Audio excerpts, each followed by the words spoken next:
In this video, I want to show you how to combine a line and a column chart in Excel, just like this. To do that, I have this hypothetical data for the demonstration of this exercise. I have average temperature and average rainfall, and I have the monthly label. To combine a line and a bar chart of this data, select the rainfall data and the monthly label. Then come to Insert. Click on Column and select this column. So we can see the bar chart for the average rainfall. Now I can expand this.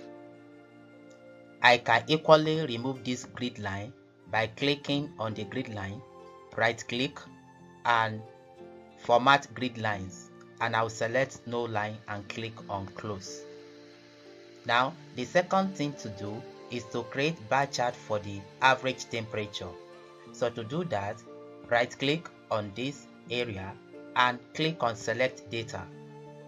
So come under this legend entries, click on add. Then the series name, that will be our average temperature. Select average temperature. Then the series value,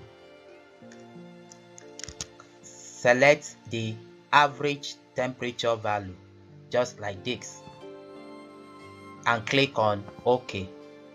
Click on OK. Now it has created bar chart for the average temperature. Now I want to change the bar chart for the average temperature to a line. To do that, click on the chart for average temperature, right click and click on change series chart type. Then select your line. In this case, I want to select line with markers.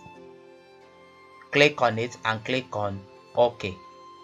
So we can see we have combined a line chart and a bar chart on the same graph. I hope this tutorial is helpful to someone. Like this video and subscribe. Thank you for watching.